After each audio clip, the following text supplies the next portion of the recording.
y muchas gracias a la U Perú por haber hecho nuevamente realidad este evento académico. ¿Ok? Por favor, en ese sentido, quiero que me confirmen si se logra visualizar la pizarra. Sí, doctor. ¿Sí? La pizarra, muy bien. Ok. A ver, doctores, el día de hoy vamos a hablar de un tema muy interesante denominada la etapa intermedia. A propósito de una publicación que se hizo recientemente, ahí hay un libro, seguramente ya los han compartido con ustedes, el mensaje, ¿no? Ahí está, por ejemplo, la etapa intermedia, obviamente una mirada desde un punto de vista crítico, desde un punto de vista propositivo respecto a determinadas problemáticas que se advierten en esta etapa. Me gustaría que por favor hagan sus preguntas, comentarios, críticas, para que se genere de cierta manera quizás debate en la presente sesión. Ok, entonces, doctores, vamos a hablar de la etapa intermedia y vamos a resaltar las problemáticas que se presentan a nivel de esta etapa. Creo que nosotros, los penalistas, nos hemos enfocado tanto en el juicio oral, por ahí tal vez de cierta manera referido a la etapa de investigación preparatoria, pero casi o poco hemos tratado de las problemáticas que se generan a nivel de la etapa intermedia.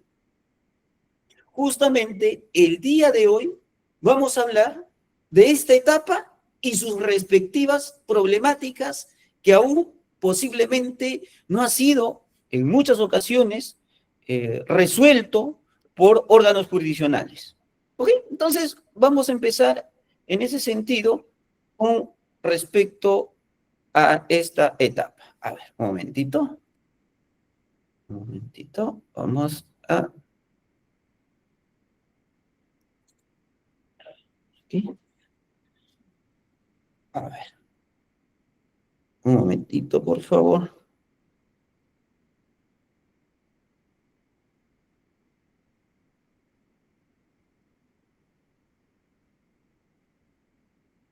Listo.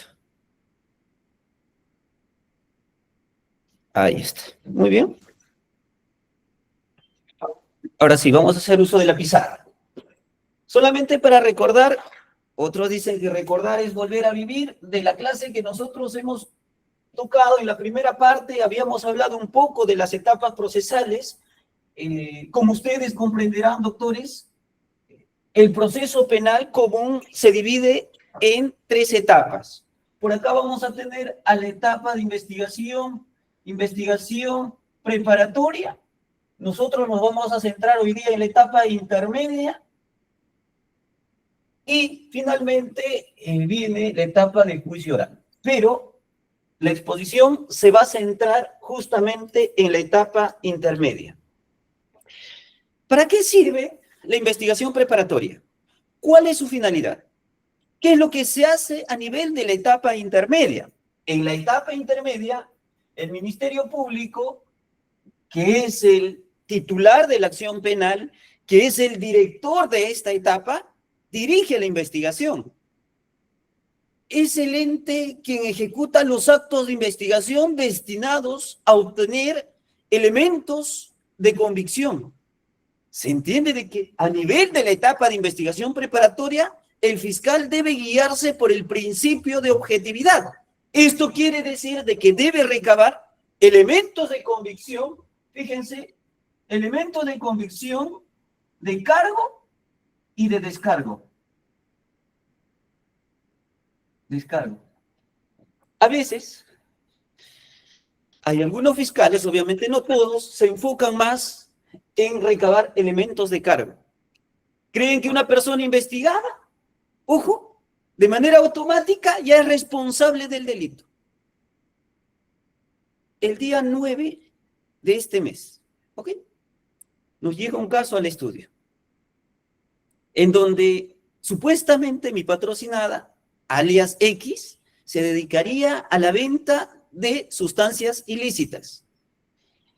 ¿Quién incrimina? Uno de los imputados. Ojo, que fue en su momento detenido. Con esa sola incriminación, en donde dice, por ejemplo, alias X, no da mayores datos, ¿eh?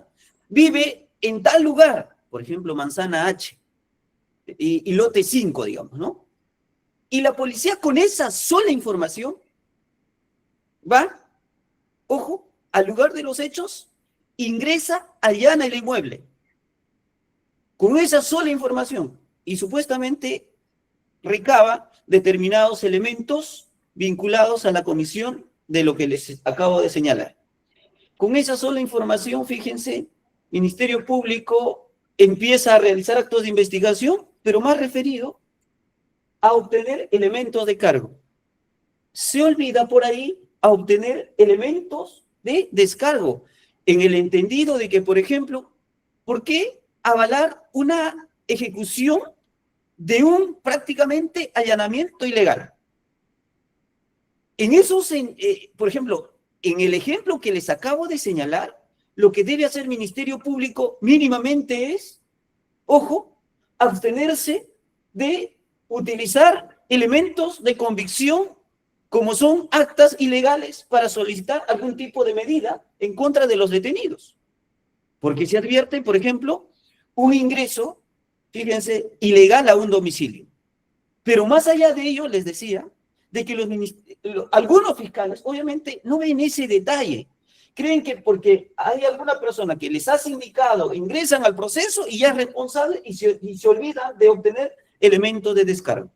¿Ok? En ese sentido, repito, al Ministerio Público se le debe exigir, a nivel de la etapa de investigación preparatoria, ejecutar actos de investigación no solamente a favor o en contra del agraviado, sino necesariamente también debe ejecutar actos de investigación que pueden servir de descargo para el Ministerio Público. Ello con la finalidad de que una vez concluida todos los actos de investigación, aquí el Ministerio Público pueda decidir si Ministerio Público acusa o pueda decidir si Ministerio Público archiva el proceso, archiva la causa. O puede ser de que el Ministerio Público emita una disposición archivando en un extremo y acusando en el otro extremo. ¿Ok? Fíjense, ¿eh? Una vez que concluye los actos de investigación, el Ministerio Público tiene que decidir. Puede decidir si acusa. Por lo tanto, si Ministerio Público decide acusar, tendrá que emitir un requerimiento acusatorio. ¿Ok? Es un requerimiento. Los fiscales, Ministerio Público, emiten requerimientos, disposiciones y providencias. Providencias de mero impulso. Las disposiciones son de mutuo propio. Ojo, ¿cuál es la similitud con los requerimientos? Es que los requerimientos y disposiciones deben estar debidamente motivados. Los requerimientos son pedidos que realiza ¿a quién? Al juez. Para que el juez, ante dicho pedido, pueda emitir una resolución.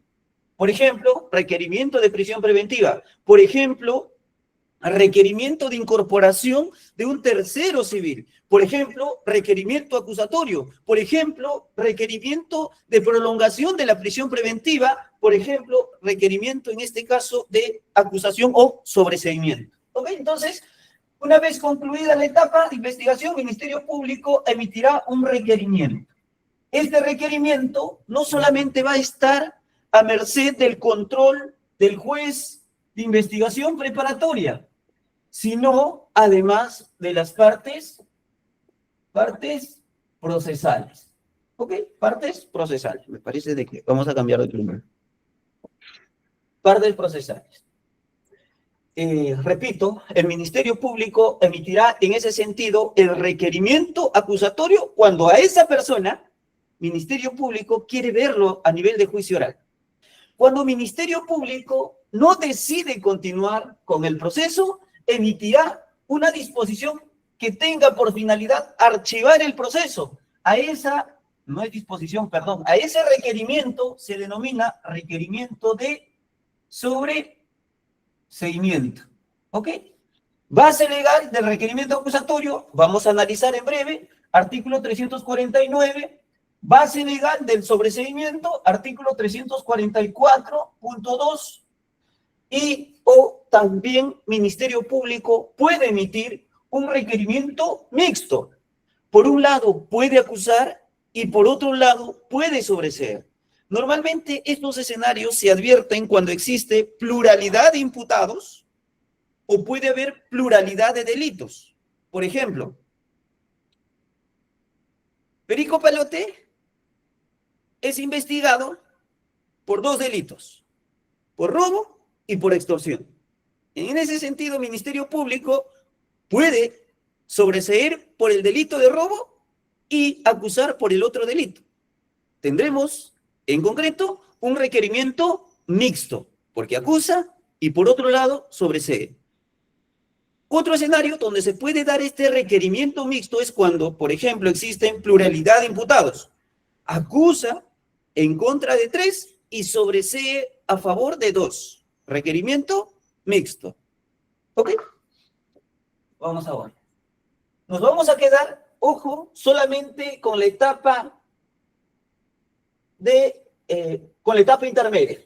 Ya no la etapa de investigación preparatoria, porque en la sesión pasada habíamos hablado también, creo, que puntos bastante importantes de la etapa de investigación preparatoria. Pero ahora vamos a hablar con respecto a la etapa intermedia. Muy bien. Ok. Ahí está. Cuando el fiscal concluye con la investigación preparatoria, se emite la disposición de conclusión de investigación preparatoria.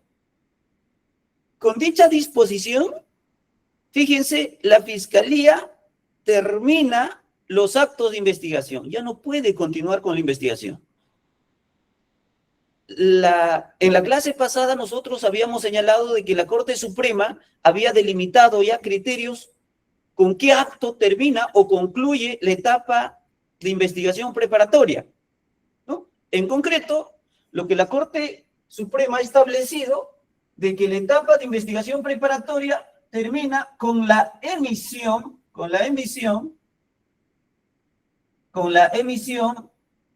de dicha disposición. Ya no es necesario que se notifique.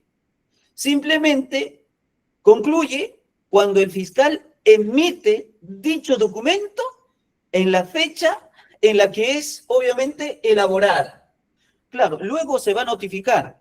Ello no significa de que como aún no recibe las partes procesales la notificación de dicha disposición, aún no concluye la etapa de investigación preparatoria.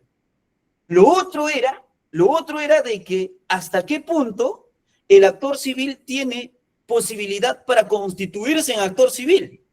¿Por qué? Porque el Código Procesal Penal dice, agraviado, usted puede solicitar su constitución en actor civil hasta antes que concluya la etapa de investigación preparatoria. ¿Ok? Entonces, frente a dicho precepto normativo, el juez supremo le ha dado una interpretación y ha señalado lo siguiente: la investigación termina con la emisión, pero la facultad para constituirse en actor civil, ojo, termina con la notificación.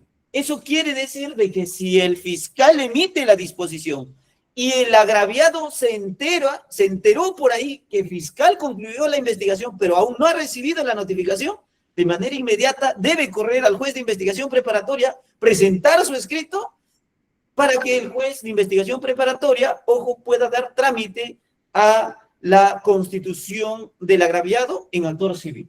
Muy bien, entonces nosotros nos quedamos con la idea de que el fiscal, una vez que emite su disposición de conclusión, termina de manera formal la etapa de investigación preparatoria. Ok. Concluida esta etapa, el Ministerio Público fíjense, tiene que emitir o tiene que decidir, ¿no es cierto? tiene que decidir y tiene un plazo de 30 días en los procesos complejos y crimen organizado. El artículo es, para que ustedes me vayan siguiendo, por favor, estamos en el artículo 300, a ver, 300, ahí está, 44, ¿ya? 344. Si ustedes ven, arriba dice sección 2, etapa intermedia. Y empezamos con el sobrecimiento.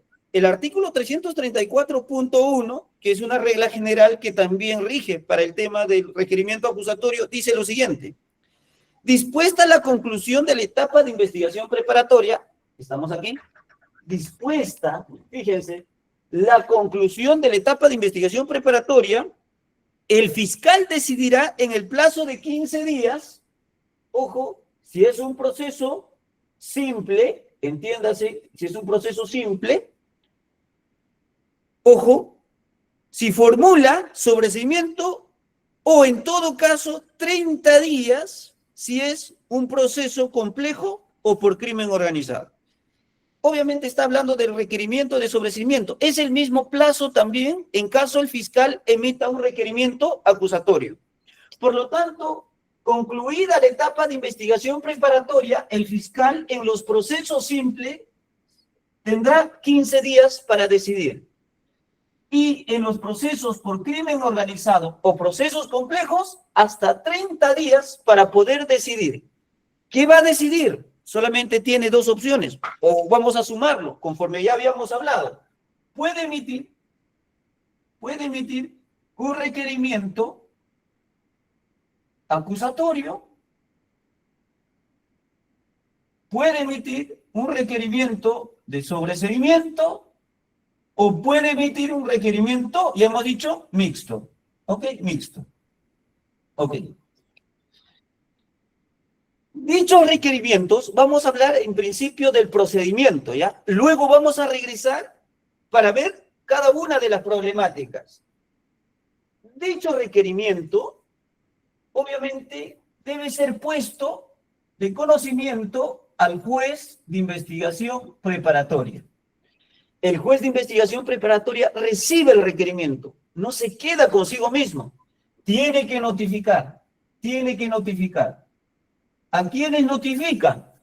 En principio al imputado. Notifica al abogado del imputado. Notifica al agraviado. ¿Ok? Notifica al actor civil. Puede notificar si es que existe también tercero civil y si por ahí existe persona jurídica también. ¿Ok? Entonces fíjense, notifica prácticamente a todas las partes procesales.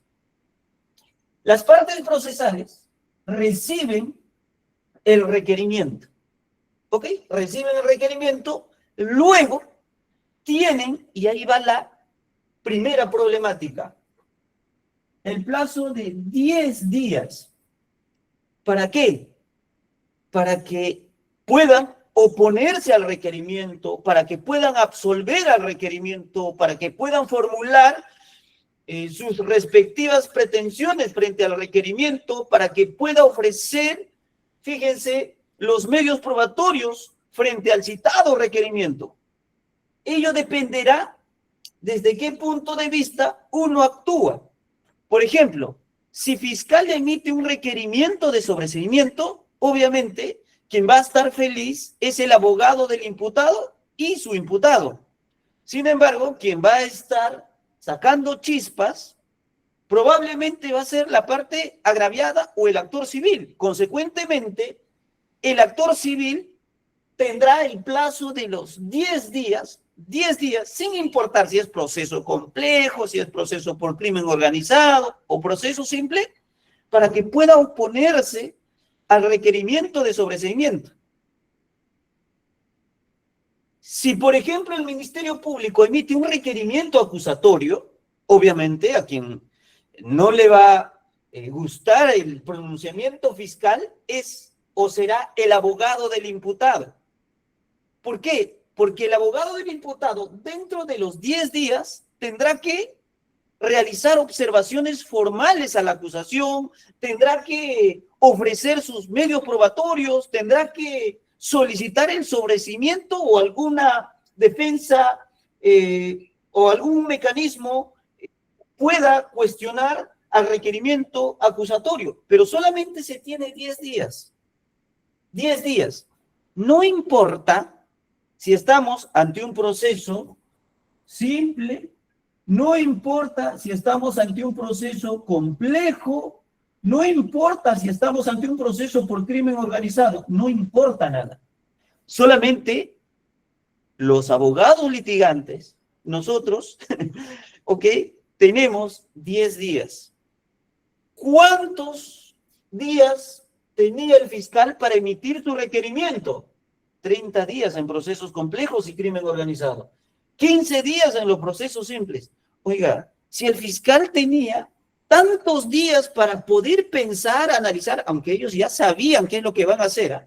No es que termina la conclusión, o, termina la investigación y en ese momento se pone a verificar si va a acusar o si va a sobreseer. Hay muchas veces donde los fiscales ya a medio camino ya están proyectando su requerimiento acusatorio. Ojo, eso quiere decir, fíjense pues, ¿no? De que el fiscal, algunos fiscales ya encaminan, ¿no? De que el proceso tenga que llegar hasta juicio oral. ¿Por qué? Porque se enfocan, como ya les decía anteriormente, a recabar actos de investigación de cargo, no de descargo. Pero bueno, más allá de ello, tienen 30 días, tienen 15 días para los procesos simples. Pero cuando los abogados reciben dicho requerimiento, solamente tienen 10 días. ¿Ok? Primera problemática. Luego, dentro de los 10 días, conforme ya les habíamos señalado, tendrán que realizar sus observaciones, presentar medios probatorios, en lo que fuere, conforme vamos a analizar a detalle en breve, ¿no? Solamente estamos haciendo, por ahora, cuál es el camino o cuál es el procedimiento que se sigue a nivel de la etapa intermedia.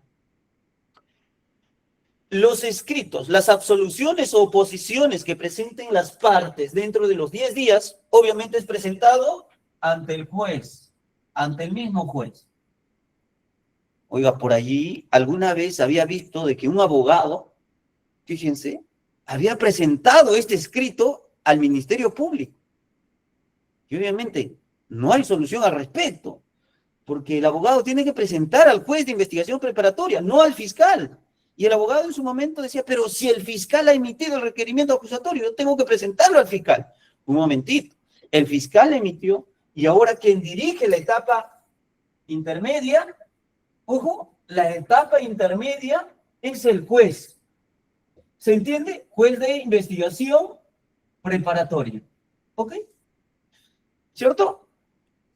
¿Quién era el director de la etapa de investigación preparatoria? Era el fiscal.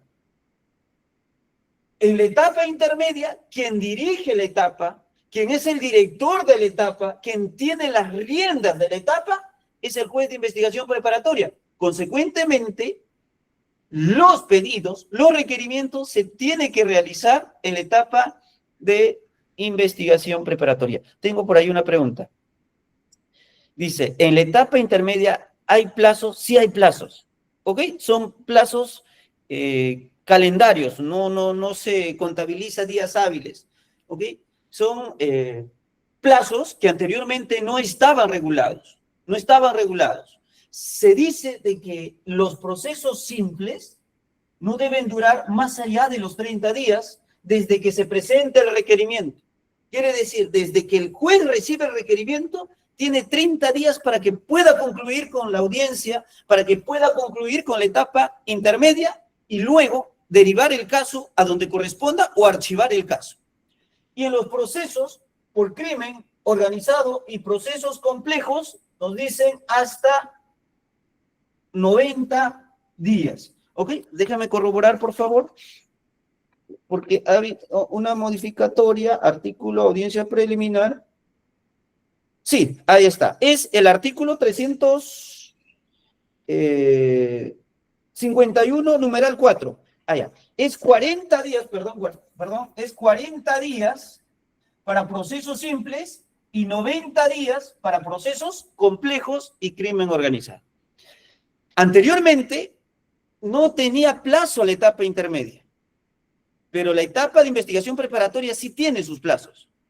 Como los jueces muchas veces se demoraban demasiado a nivel de la etapa intermedia, es que se modificó y dijeron, ojo, jueces, en procesos simples no más de 40 días, en los procesos complejos no más de 90 días, ¿ok? Pero ustedes dirán, ¿pero los jueces cumplen? Hay algunos jueces que sí cumplen, hay otros que no. El incumplimiento del plazo no acarrea nulidad, simplemente a una responsabilidad funcional del juez, ¿ok? No se castiga el proceso, por ello no puede declararse nulo el proceso. Simplemente se tendrá que investigar administrativamente al juez de investigación preparatoria. Plazo, para que no se olviden, artículo 351.4. Ahí están los plazos. ¿Ok? Entonces, estábamos por acá, ¿no? Las partes presentan sus escritos al juez de investigación preparatoria. El juez de investigación preparatoria, doctores, tiene que convocar a una audiencia. ¿Ok? Y en esta audiencia se tiene que realizar el control del requerimiento. ¿Qué se controla? Fíjense, en la audiencia de la etapa intermedia. Se controla el requerimiento de sobreseimiento, se controla el requerimiento acusatorio y para quienes no sabían, se controla además ya no es requerimiento, sino es la demanda civil, ¿ok? El hecho de que el agraviado no se constituya en actor civil no quiere decir de que no hay demanda civil. Otro problema en la etapa intermedia es que los fiscales olvidan fundamentar su demanda civil de manera independiente dentro del requerimiento acusatorio. O puede ser dentro de la etapa, dentro del requerimiento de sobreseimiento también. Vamos a hablar de esa problemática en breve, ¿ok? Repito, el hecho de que no exista actor civil y consecuentemente, en tanto el Ministerio Público emita su requerimiento acusatorio, no quiere decir de que el Ministerio Público no debe motivar el extremo de la demanda civil. Otra circunstancia, el hecho de que el Ministerio Público emita un sobreseimiento, eso no quiere decir de que no debe contener la prosecución o no de la demanda civil. Muchas veces, Fiscalía emite un requerimiento de sobreseimiento y olvida por completo pronunciarse respecto al extremo civil. Eso sí es una realidad problemática latente en nuestra realidad peruana. Si uno revisa el requerimiento de sobreseimiento, estoy seguro, casi seguro que todos los requerimientos no tienen un extremo donde se fundamenta la demanda civil. No olvidemos de que la pretensión penal es una cosa muy distinta a la pretensión civil. Muchas veces existe esa idea errática de que el destino, la suerte del proceso penal finalmente determina la existencia o no de la pretensión civil. Ojo, puede haber absolución. Eso no quiere decir de que pueda o no pueda haber, fíjense, una pretensión civil o la imposición de un pago por concepto de una reparación civil. Puede existir sobreseimiento, pero eso no quiere decir que no existe o no puede existir una pretensión civil. Entonces, por ahí, ojo, una problemática que también se avisora a nivel de la etapa intermedia. Por lo tanto, les decía, ¿no? En la audiencia se va a realizar un control judicial del juez del requerimiento de sobreseimiento, del requerimiento acusatorio. Si por ahí existe mixto, también. ¿Ok? Y además de la demanda civil. ¿Quiénes más controla? No solamente el juez, claro, el juez necesariamente debe controlar, pero más allá de ello, quien también se encuentra obligado a controlar son las partes. ¿Ok? Son las partes. Si, por ejemplo, existe un requerimiento de sobreseimiento, quien debe controlar en primera línea es el juez de investigación preparatoria. Y además, el actor civil o, en todo caso, el abogado de la parte agraviada, pero con ciertas limitaciones. Si existe un requerimiento acusatorio, lo mismo, en primera línea debe controlar si existe o no existe fundabilidad para pasar a juicio oral, es el juez. Tanto desde su perspectiva de un control formal y sustancial, y asimismo por la parte, porque es ahí donde se debe lucir el abogado del imputado para poder cuestionar a los defectos del requerimiento acusatorio. No hace mucho, en la ciudad de Cajamarca, somos abogados de la parte imputada, ¿ok? Fíjense, ahora está pendiente de que el juez resuelva. ¿Qué es lo que acusa al Ministerio Público? Ministerio Público hace un relato de los hechos y dice más o menos así. El acusado tal, a horas tal, casi a las 8 de la noche, vamos a poner 8 p.m., empieza a golpear a su pareja. ¿En qué partes? Puñetes en la cara, patadas en las piernas, patadas en la espalda, puñete en la nariz hasta que sangre la víctima, jalones de cabello, posteriormente arrastres más o menos de 3 metros y luego lo vuelve a arrastrar 3 metros, lo mete patadas, puñetes. Si uno da lectura del requerimiento acusatorio, prácticamente a la víctima, de acuerdo a los hechos postulados, lo habría dejado al borde de la muerte. Fíjense, esto es desde las 8 hasta las 10 de la noche, 10 p.m. Ministerio Público dice, no conforme con ello, mi patrocinado se habría levantado a las 2 de la mañana, 2 a.m., en donde también vuelve a agredir. Dice que la tumba de la cama al piso, luego la arrastra a 3 metros, nuevamente lo golpea, patadas, puñetes por todos lados. ¿Hasta qué hora más o menos? Esto habrá durado 1 hora, 3 a.m. Y la agraviada, al día siguiente, se va a denunciar y de manera inmediata médico legista. Médico legista determina solamente, ahí está, 3 lesiones. Uno paragenital,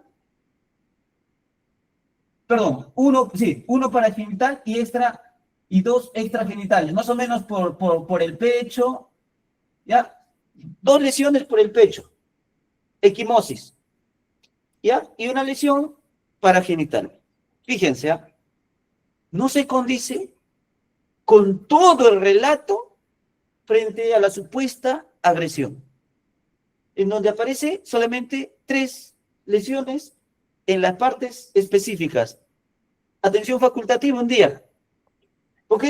Entonces, justamente, el abogado, el juez, debe realizar mínimamente este control.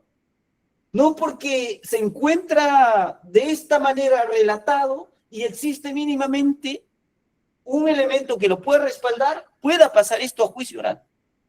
Se entiende de que cada hecho que imputa al Ministerio Público debe ser acreditado a nivel de juicio oral.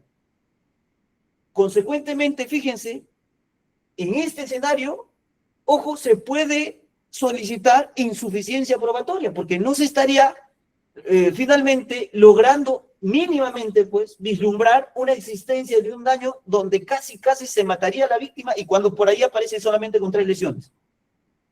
¿Ok? Entonces, vamos a ver ciertas problemáticas. Dichos controles deben ser realizados por los jueces y por las partes procesales para ver si el caso puede pasar a juicio oral con el delito que imputa Fiscalía. Con el delito que imputa Fiscalía. Muy bien. Entonces, se lleva a cabo la audiencia. ¿Ok? Vamos a tener por acá la audiencia. Y esta audiencia, si es un control de requerimiento acusatorio, no estoy hablando de sobreseimiento acusatorio, se divide en tres partes. Se divide en tres partes, ¿ok? Control formal, control sustancial y control de admisibilidad o no de medios probatorios o control probatorio. Ahí está. Fíjense. Control formal, control sustancial y control probatorio.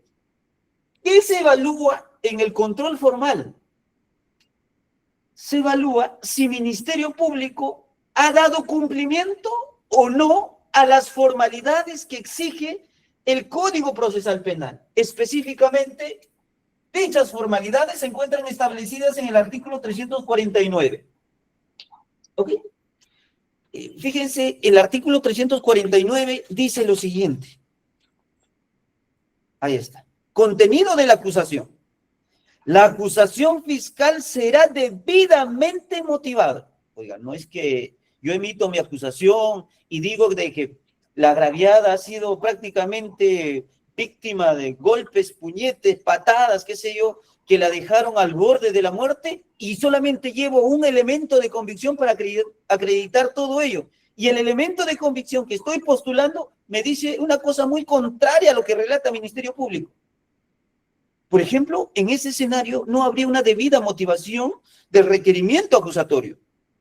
Más allá de ello, el artículo 349.1 delimita cuáles son los requisitos que debe cumplir un requerimiento acusatorio. Ahí está, por ejemplo, luego vamos a hablar a detalle cada uno de ellos, datos que sirvan para identificar al imputado, ¿no es cierto? La relación clara y precisa de los hechos, estos hechos antecedentes, concomitantes, hechos posteriores. O sea, ¿qué es lo que hizo el acusado antes de cometer el delito? ¿Cómo cometió el delito? ¿Y qué pasó después de la comisión del delito?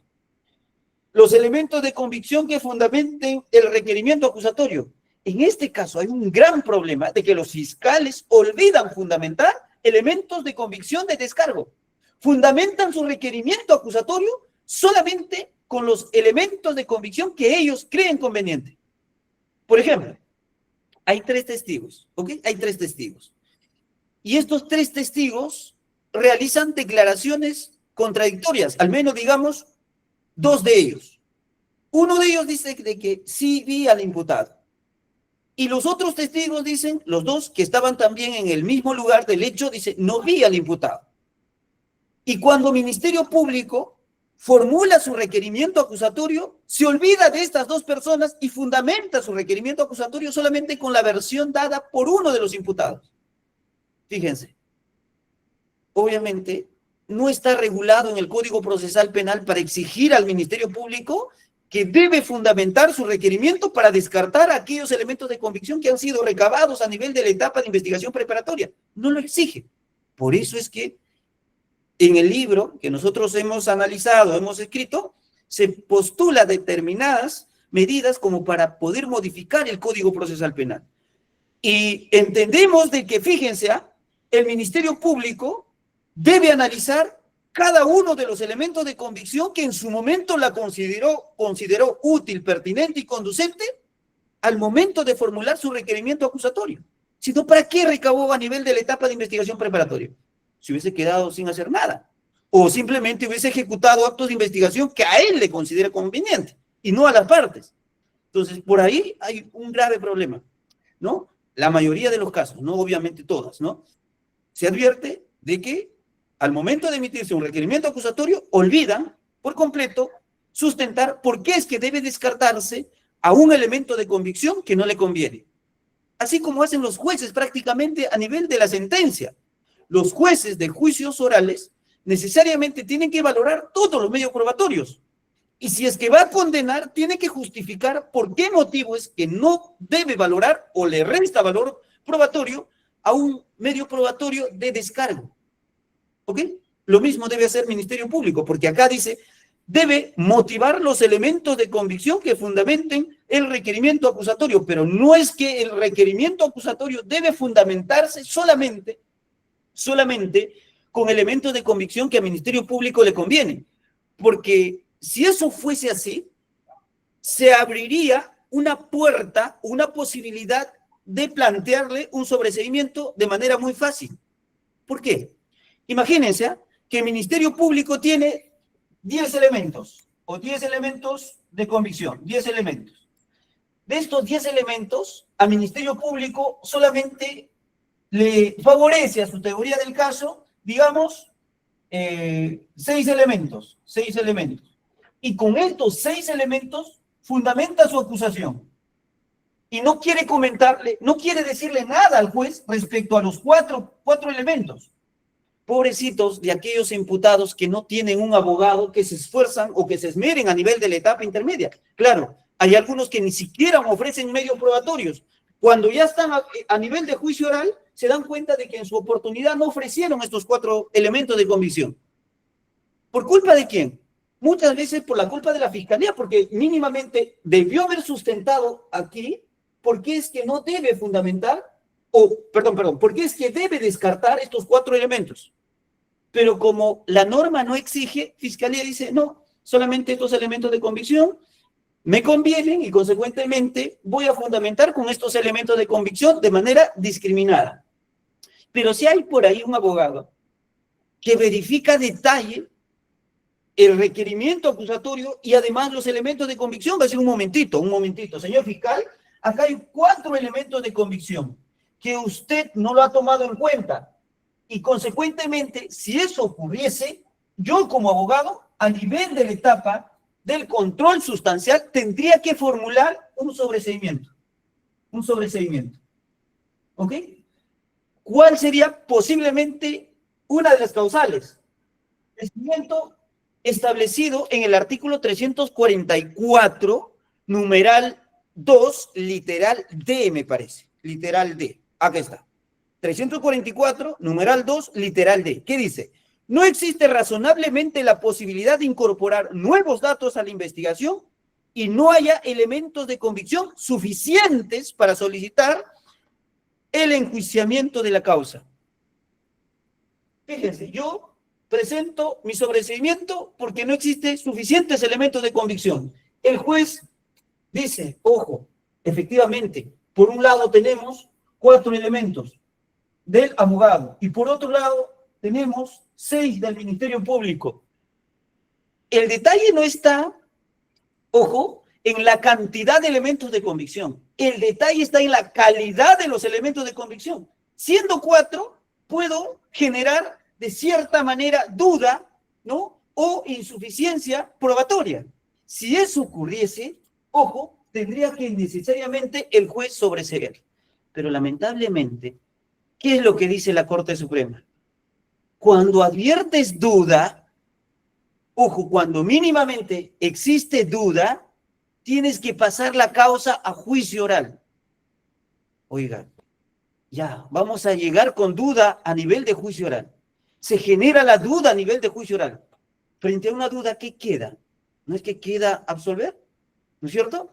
No tienen que condenar. Y por lo tanto, fíjense, la Corte Suprema, en este extremo, muchas veces ha desnaturalizado. ¿Y qué dicen los jueces? Ah, bueno, como existe duda, simplemente le paso. Es por eso que los abogados dicen, hoy por hoy, los jueces de investigación preparatoria son jueces de mesa de parte.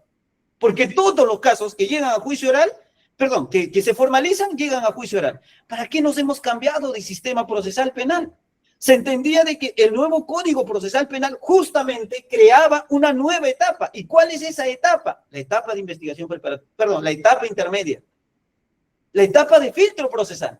Porque si uno repasa el Código de Procedimientos Penales, no existe una segunda etapa en donde se filtra el requerimiento fiscal. Es por eso que en el Código de Procedimientos Penales, todos los casos que se formalizaban terminaban con una sentencia. Por eso es que el sistema inquisitivo fracasó por la carga procesal que tienen los jueces. Los jueces se quejan de la carga procesal. Los fiscales se quejan de la carga procesal. Muchas veces, ¿por qué? Porque no se realiza un buen control. Porque si se realizaría un buen control, probablemente todos los casos que son absueltos a nivel de la etapa de juicio oral tuvieron que sobreseerse, tuvieron que archivarse a nivel de la etapa intermedia. A juicio oral debemos llegar, fíjense, con casos con alta probabilidad de condena. Tengo un caso en donde se le ha sometido a una prisión preventiva, ya estamos ahora a nivel de juicio oral, en contra de una persona por el supuesto hecho de que habría facilitado su vehículo para el traslado de droga. ¿Ok? Solamente por ese hecho. Y cuando se verificó con cámaras, videos, para identificar la placa del vehículo, nunca pudieron determinar la placa del vehículo. Ah, como esa persona tiene una camioneta color blanco, seguramente es dicha persona. ¿Y cómo vinculan supuestamente a mi patrocinado con el vehículo? Ah, porque había una fuente humana, una creación inexistente en el Código Procesal Penal. Fuente humana no existe. Porque una fuente humana que no quiso identificarse dijo que la placa del vehículo era tal.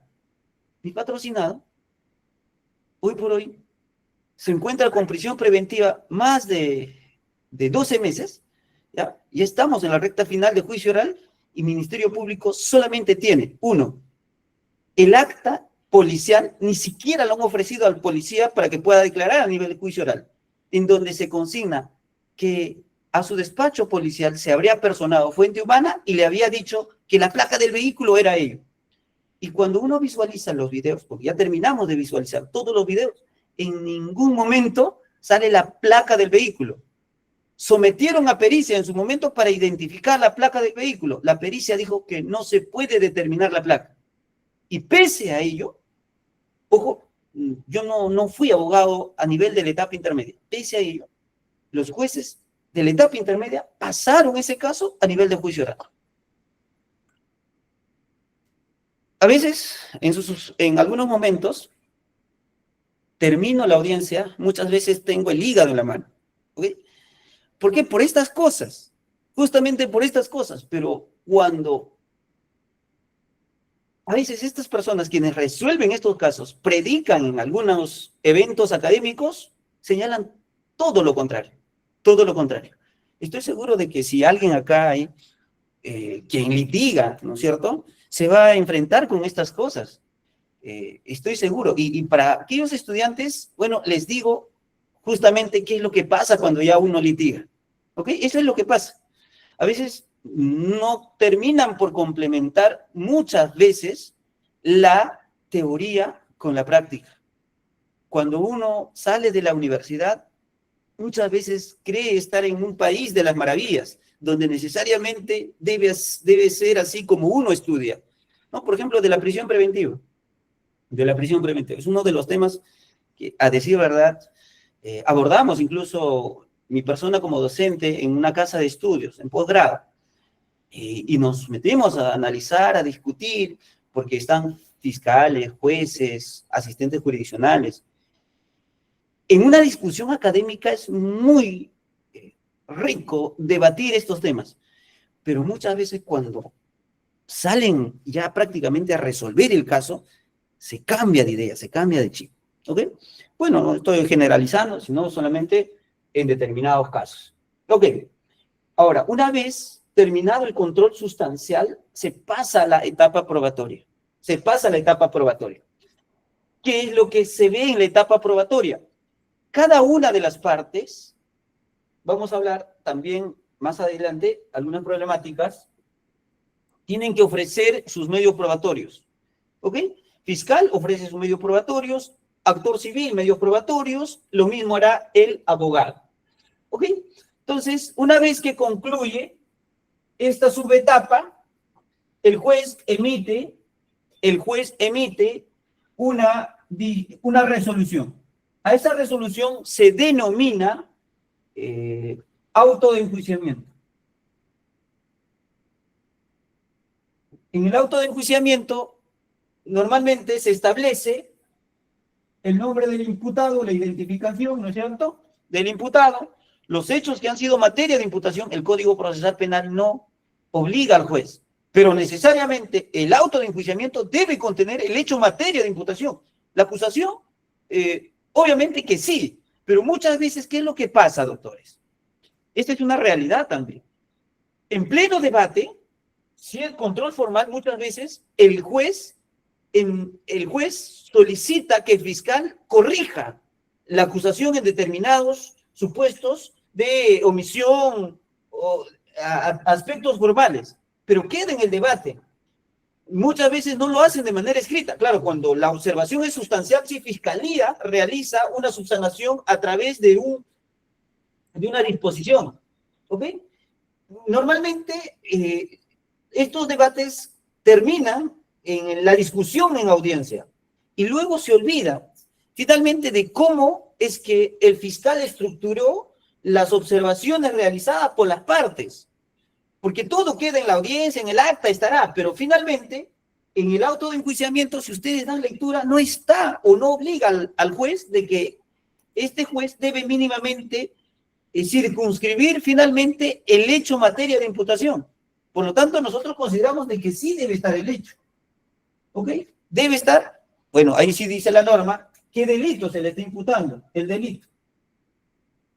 También la relación de los medios probatorios admitidos e inadmitidos. Entonces, medios probatorios. Esta es la última resolución que emite el juez. Es la última resolución. Emitida esta resolución, el juez deriva el caso al juez de juzgamiento, al juez de juicio oral. ¿Ok? Entonces, para que vean, este es el procedimiento en un requerimiento acusatorio. Si ustedes me dicen, ¿hay algún procedimiento más o menos así? ¿Qué es lo que se discute en la audiencia de requerimiento de sobreseimiento? No existe. No existe. Es por eso que no hay una práctica uniforme para discutir un requerimiento de sobreseimiento en la audiencia a nivel de la etapa intermedia. Nosotros en la obra sí hemos propuesto mínimamente cómo se debe discutir los requerimientos de sobreseimientos en las audiencias de la etapa intermedia. ¿Ok? Entonces, dicho esto, por favor, y si tuvieran preguntas o no, para poder iniciar con el requerimiento de sobreseimiento. ¿Ok? Luego vamos a avanzar paso a paso con el requerimiento de acusación.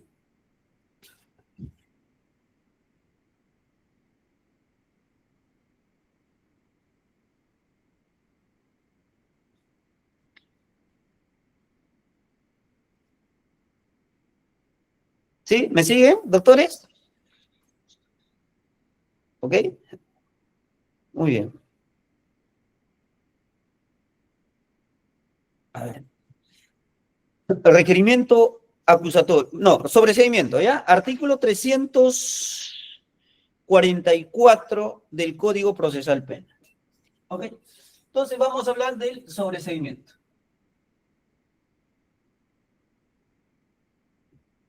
Habíamos dicho que nos vamos a centrar en las problemáticas. ¿Ok? Habíamos señalado previamente, además, de que cuando el fiscal emite el requerimiento de sobreseimiento es porque el fiscal quiere archivar. Archivar. Muy bien. Pero este archivo, estimados doctores, necesariamente debe estar establecido, cuando hago referencias al sobreseimiento, en las causales establecidas en el Código Procesal Penal. Si el fiscal decide archivar, debe ceñirse estrictamente en determinadas causales. Eso quiere decir de que nuestro sistema procesal penal regula un sobreseimiento reglado, ¿ok? Esto quiere decir de que el fiscal solamente puede sobreseer cuando, dice, cuando el hecho objeto de la causa no se realizó o no puede atribuirse al imputado. Ahí hay dos supuestos. Uno, el hecho no se realizó. ¿Ok? O habiéndose realizado, no puede atribuírsele al imputado. Entonces, de manera muy concreta. El hecho no se realizó. Normalmente, pues, se da en aquellos casos en donde el agraviado, el denunciante, cree la persona haber cometido un delito, pero finalmente se llega a la investigación y Fiscalía determina de que el hecho nunca ocurrió. Y el otro escenario se da cuando, a pesar de que, fíjense, de que sí, Fiscalía habría determinado la comisión de un delito, pero no se puede vincular a la persona. Por ejemplo, tengo un caso que ya hemos absuelto hace 2 días. A mi patrocinada se le está imputando un delito de falsificación de documentos. Se le está imputando el delito de estafa. ¿Ya? Vamos a quedar con el delito de estafa. Mi patrocinada es una contadora. Y ella simplemente había brindado servicios de asesoría para poder crear una persona jurídica. ¿Okay? Se crea la persona jurídica. Hasta ahí queda su labor como profesional de mi patrocinada. A lo que haya hecho esta persona posterior con la persona jurídica ya no le incumbe. ¿Qué es lo que habían hecho los propietarios, los dueños, gerentes de esta empresa? Habían empezado a estafar a las personas. En ese sentido, Fiscalía sí ha demostrado de que en el caso en específico sí existe el delito de estafa, porque hay agraviados, porque hay desprendimiento patrimonial, se ha utilizado la fachada, como fachada dicha empresa. Pero no se le puede atribuir, fíjense, ese hecho a mi patrocinada, porque se entiende de que la coautoría exige mínimamente acuerdo entre las partes. Por ejemplo, si todos nosotros somos 40, ¿no es cierto? Quisiéramos cometer algún tipo de delito, mínimamente todos debemos estar de acuerdo. Y no solamente con estar de acuerdo, porque si se dan cuenta, eso queda prácticamente en lo que nosotros quisiéramos hacer, sino además debe haber repartición de roles y funciones.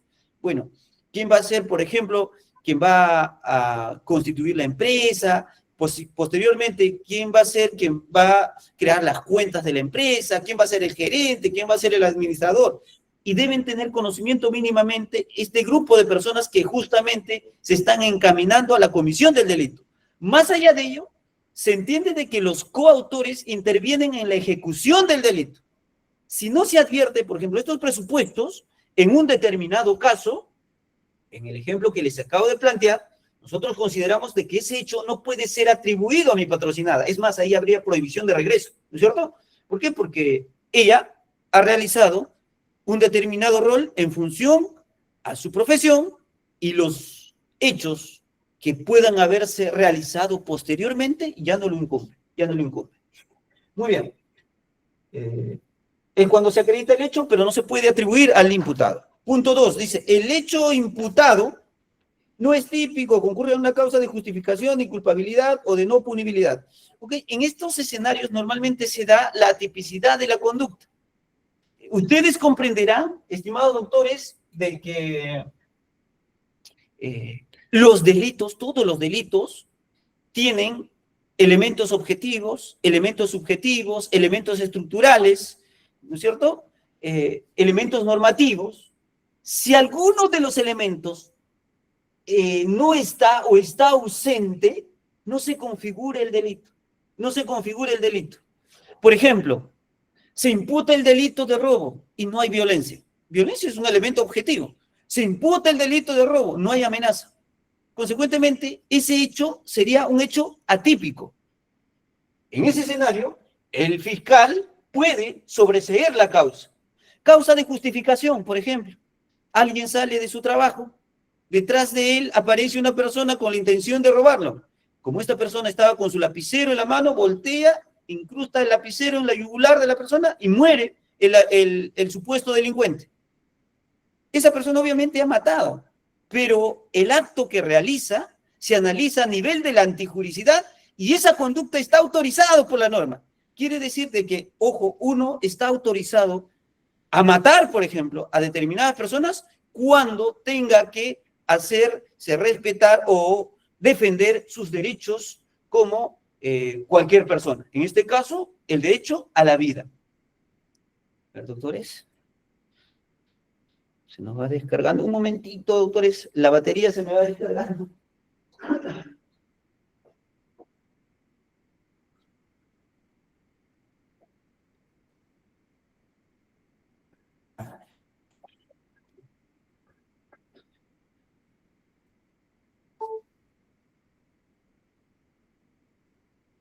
Listo. Ahora sí. Muy bien. Entonces, por acá podemos ver atipicidad. La tipicidad puede ser, doctores, absoluta o relativa. ¿Ok? Relativa. Absoluta es cuando, por ejemplo, el hecho que se le imputa, doctores, se logra visualizar, me parece que... Se ha descuadrado, doctor, la cámara. No, a ver, un momentito, doctor. Ahí, sí, ¿no? Ahora sí. Excelente, doctor. Ok. Doctor, y cuando nosotros hablamos de atipicidad, o sea, cuando la conducta no configura para ser considerado como delito, podemos estar frente a una atipicidad absoluta o una atipicidad relativa. Es absoluta cuando, por ejemplo, el hecho que imputa Fiscalía no tiene base legal en el Código Penal. Por ejemplo, actos de infidelidad. No está castigado en el Código Penal. Entonces, como no tiene ningún asidero en la norma sustantiva, ese hecho es, por ejemplo, un hecho atípico desde un punto de vista absoluto. Y es relativo cuando, por ejemplo, sí está algunos presupuestos del delito, pero solamente falta uno o algunos elementos. Consecuentemente, para ser considerado como delito, necesariamente debe concurrir todos los elementos objetivos, subjetivos, estructurales, normativos que exige cada delito. Causa de justificación o punibilidad, entre otras, ¿no es cierto? Para no detenernos, A, B, C. En la C está, por ejemplo, dice, el hecho imputado, perdón, la acción penal se ha extinguido. Extinción de la acción penal. Si alguien me ayuda por ahí, me parece que está en el artículo 87 del Código Penal, las causales de extinción.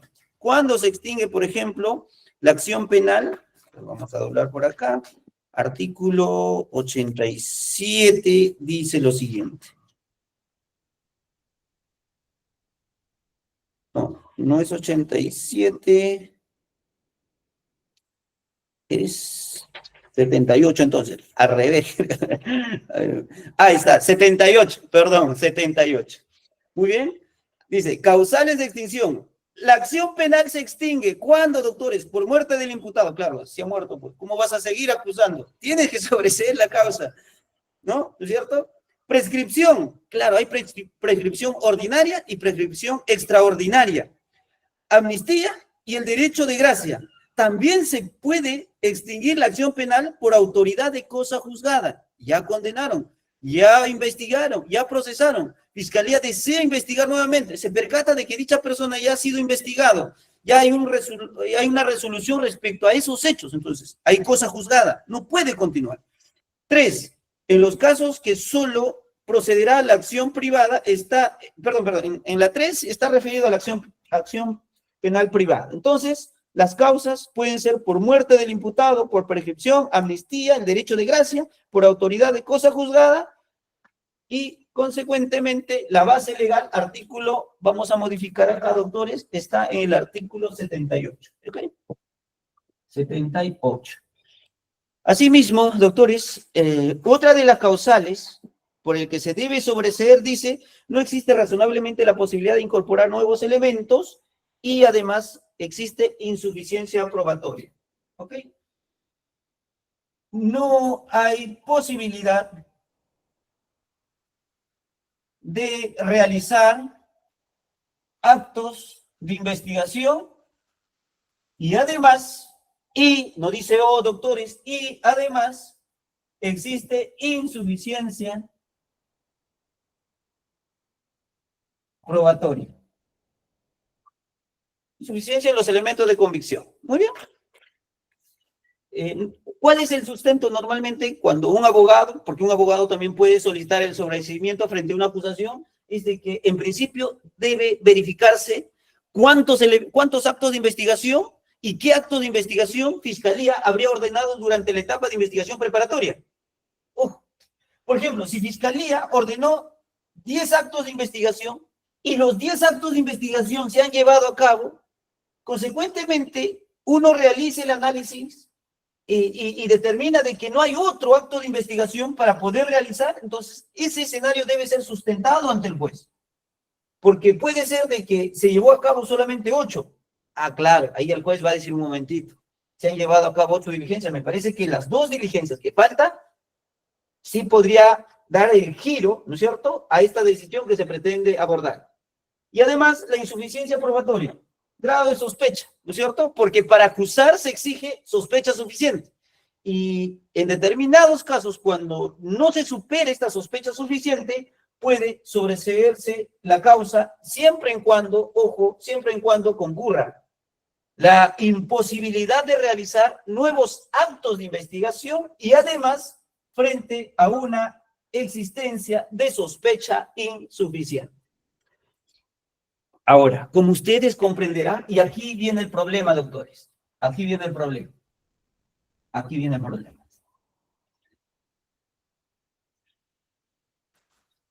Fíjense, Fiscalía puede actuar en representación del agraviado, en tanto no exista, obviamente, constitución en actor civil. El artículo 11 del Código Procesal Penal señala lo siguiente: fiscal, usted tiene que hacerse responsable de la pretensión civil, pero si el agraviado se constituye en actor civil, ahí sí cesa la legitimidad del Ministerio Público. Nos vamos a colocar en dos escenarios, ¿ok? El primer escenario, doctores, hay una problemática, pueden desarrollarlo incluso para un trabajo de investigación, para una tesis, qué sé yo. Primer escenario, donde solamente hay agraviado. Segundo escenario, donde hay actor civil. En la clase pasada hemos abordado estos temas, ¿ok? Y estamos hablando del sobreseimiento. Cuando el Ministerio Público emite un requerimiento de sobreseimiento y no hay actor civil, pero hay agraviado, necesariamente el pronunciamiento debe girar en torno a dos puntos sumamente esenciales. Debe sustentar su requerimiento de sobreseimiento y debe sustentar además la prosecución o no de la demanda civil. ¿Ok? Porque puede ser de que, a pesar de que existe el sobreseimiento, sí existe la posibilidad de continuar con la pretensión civil. Una cosa es la pretensión penal, que se regula a través de las reglas del derecho público, y otra cosa muy distinta es la pretensión civil, que se regula desde el punto de vista de las reglas privadas, esto es, del Código Civil. Por lo tanto, estimados doctores, el Ministerio Público puede fundamentar su requerimiento de sobreseimiento, pero eso no quiere decir de que el fiscal no tenga que fundamentar la demanda civil. El fiscal debe sustentar ante el juez de investigación preparatoria si es viable o no es viable continuar con una pretensión civil. Y justamente este escenario debe ser materia de cuestionamiento. En mérito al libro que nosotros hemos escrito, justamente en esta semana tuvimos esta audiencia de control del requerimiento acusatorio, les decía, en la localidad, obviamente de manera virtual, de Cajamarca. ¿Ok? Entonces, justamente el Ministerio Público había formulado, bueno, acá estamos hablando del sobreseimiento, pero en el caso que yo les comento, había formulado su requerimiento acusatorio. Pero eso no quería decir de que, bueno, decía en la parte final, solicito tantos soles por concepto de reparación civil en vista de que no hay actor civil. Pero eso no quiere decir de que no tenga que ofrecer medios probatorios. Fiscalía tiene que ofrecer los medios probatorios, tiene que fundamentar su demanda civil. Y cuando estábamos en debate en la audiencia, le digo, señor magistrado, con mucho respeto, debemos aclarar, y usted mejor que nosotros sabe que la pretensión civil es una cosa, la pretensión penal es otra cosa. En tanto a la pretensión civil, el Ministerio Público no tiene ningún medio probatorio. Se pretende ir a juicio oral sin demanda civil debidamente fundamentada y sin medio probatorio que acredite dicha pretensión. Lamentablemente el juez nos dijo, sí, es una verdad, señor abogado, que nos advierte hoy por hoy, pero de hoy en adelante vamos a tomar en cuenta ello. Lamentablemente, el Código Procesal Penal no regula la expulsión de la pretensión civil si es que eso se advierte. Claro, porque yo estaba solicitando de que se declare improcedente la pretensión civil del Ministerio Público, porque el Ministerio Público no tenía ninguna prueba. Es como si ustedes se fueran al proceso civil, postulan alguna pretensión X de manera muy escueta y sin ofrecer medios probatorios, quisieran obtener una sentencia condenatoria. No van a poder. El juez de inmediato los va a declarar inadmisible si es que no tienen medio probatorio y si no subsanan, improcedente. Y si es que no han fundamentado su demanda, improcedente. Esos escenarios no se ven en el proceso penal, lamentablemente. Los jueces pasan por agua tibia y llegamos a juicio oral con actores civiles o con Ministerio Público sin ninguna prueba para la acreditación de la reparación civil. A ver.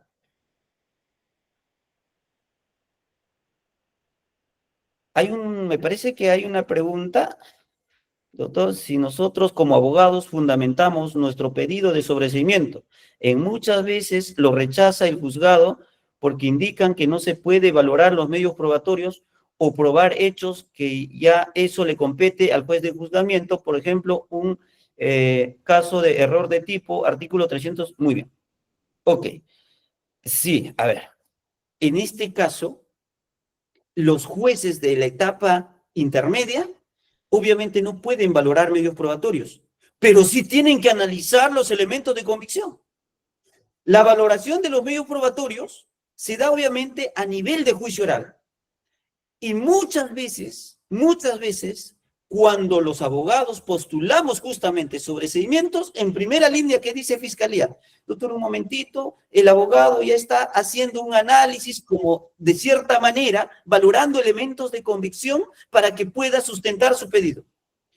En Cajamarca, justamente de este caso que les estoy hablando, recogiendo nuestra posición, el juez dijo más o menos así, un momentito, ¿en qué artículo, en qué norma establece de que nosotros no podemos valorar los elementos de convicción? ¿En qué norma se sustenta ello? Si se postula, por ejemplo, insuficiencia probatoria, necesariamente el juez tiene que analizar los elementos de convicción. Tiene que analizar para determinar si hay suficiencia o no hay suficiencia probatoria. Sin realizar ese análisis, ojo, no podría determinar en ese sentido, pues, si estamos ante una causal o no del sobreseimiento.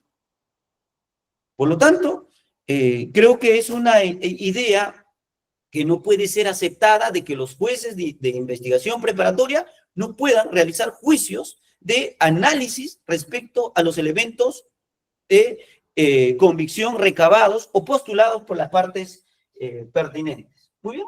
Entonces, fíjense, lo que se debe exigir es de que, a pesar de que el Ministerio Público formula su requerimiento de sobreseimiento, debe fundamentar: señor juez, por estos motivos no voy a proseguir con la demanda civil. O por estos motivos, a pesar de que existe el sobreseimiento, voy a continuar con la demanda civil. Por ejemplo, en un delito de estafa, en donde la propia víctima habría contribuido para la ejecución del delito. Ese hecho es atípico. Ese hecho necesariamente se va a tener que sobreseer. Pero más allá del sobreseimiento hay un desprendimiento patrimonial, hay un perjuicio patrimonial. Por lo tanto, el juez fácilmente puede sobreseer y autorizar la admisibilidad de la demanda civil para que este caso llegue a la etapa del juicio oral y se discuta en esta etapa del juicio oral la fundabilidad o no de la demanda civil. A nivel de la etapa intermedia, repito, solamente se evalúa la admisibilidad o improcedencia de la demanda. Si a nivel de esta etapa intermedia se declara admisible la demanda, esta demanda pasa al estadio siguiente, acuerdo plenario 4-2009, para que en juicio oral se determine si se declara fundada o no la demanda civil. ¿Ok? Y ahora, ¿qué pasa? Fíjense, ante la existencia del actor civil. El actor civil, frente al sobreseimiento, debe postular su demanda civil. Ahí está. Ahí sí se clarifica el problema, ¿no es cierto? Cuando es solamente el fiscal, como que tal vez por ahí hay ciertas dudas. Pero cuando está el actor civil, sí se clarifica el problema, porque es quien debe fundamentar su demanda civil más allá a la oposición. Frente al sobreseimiento, el actor civil necesariamente tendrá que hacer, por decirlo así, dos escritos. Un escrito de oposición al sobreseimiento y otro escrito donde fundamenta su demanda civil. Porque una cosa es, repito, la pretensión penal y otra cosa muy distinta es la pretensión civil. Son temas totalmente diferentes. No tiene por qué confundirse. Y el juez tendrá que discutir, en principio, el requerimiento de sobreseimiento, debatirla en una audiencia, el actor civil tendrá que oponerse y el juez tendrá que resolver. Y acto seguido tendrá que hacerse un control de la demanda civil. Eso no está en el Código Procesal Penal, pues. Lamentablemente, los jueces penalistas olvidan ser jueces civilistas, cuando en estricto existe una acumulación de pretensiones en el proceso penal.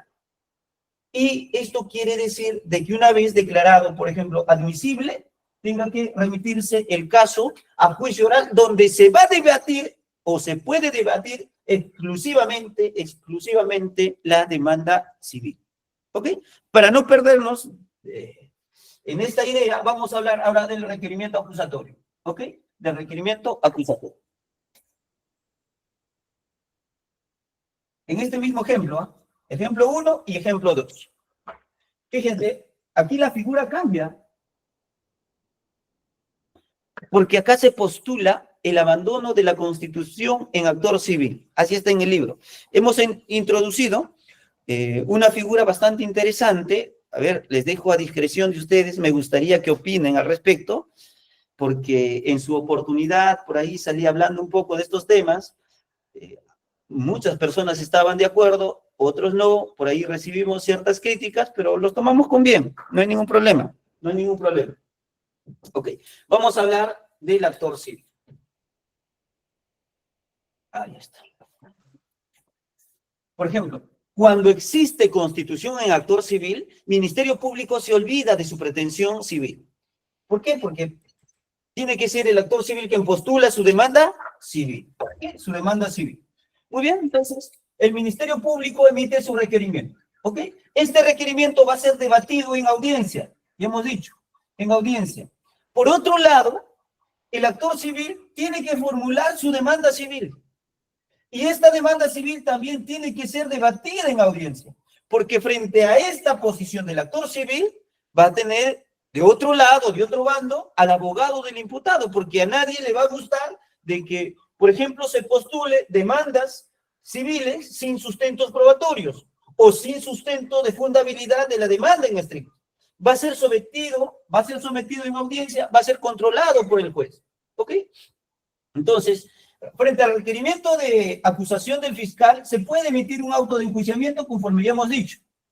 Frente a la demanda civil, también tendría que emitirse un auto de admisibilidad de la demanda. ¿Para qué? Para que ambas figuras pasen a nivel de juicio oral. Pero ¿cuál es el problema? ¿Cuál es el problema, estimados doctores? Hay algunos actores civiles, por no decir muchos actores civiles, que no prestan atención a la etapa intermedia. No concurren a las audiencias. ¿Saben por qué no concurren? Porque no pasa nada. Porque si dichos sujetos procesales no van a esta audiencia, no formulan su demanda civil, no ofrecen sus medios probatorios, no pasa nada. Simplemente se va a emitir el auto de enjuiciamiento y se van a ir a juicio oral. Cuando este actor civil va a juicio oral y no se presenta en la primera sesión, es ahí donde pueden declarar en abandono su constitución en actor civil. Es ahí donde se puede expulsar al actor civil del proceso penal. Hasta ahí yo creo que, ¿no? Si me entienden, es como regula hoy por hoy el Código Procesal Penal. Pero si se dan cuenta, una cosa habíamos dicho que es la pretensión penal y otra cosa muy distinta, la pretensión civil. Es totalmente diferente.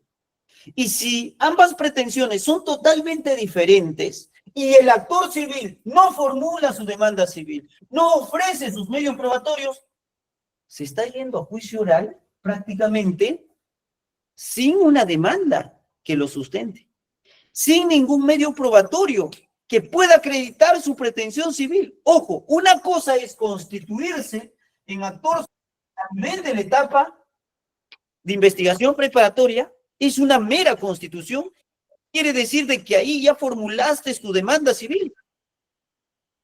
La demanda civil se materializa en la etapa intermedia. Es ahí donde el actor civil tiene que fundamentar su pretensión, tiene que fundamentar su demanda y además ofrecer sus medios probatorios. Es aquí donde debe mínimamente postular, así como postula Ministerio Público, el actor civil debe postular y fundamentar la existencia, por ejemplo, del hecho causante del daño.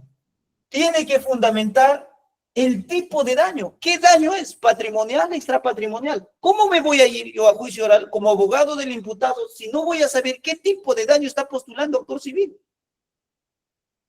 Ojo, afectaría al derecho a la defensa. ¿No bien? Tiene que fundamentar nexo de causalidad y factor de atribución. Todos estos elementos basados en elementos probatorios. ¿Ok? Es por eso que en el libro, estimados doctores, se postula la figura del abandono de la Constitución en actor civil, en el entendido de que si el actor civil no va a la etapa intermedia, no ofrece sus medios probatorios, debe modificarse el Código Procesal Penal, ¿sí o no? ¿Para qué? Para que a nivel de esta instancia se expulse al actor civil y obviamente se deje a salvo su derecho de recurrir a la vía extrapenal para poder sustentar su pretensión civil. Por otro lado, si nosotros nos ponemos en igualdad de condiciones del fiscal, también tendríamos que permitirlo al Ministerio Público formular una acusación escueta, sin fundamentos, sin medios probatorios y permitirlo llegar así a juicio oral.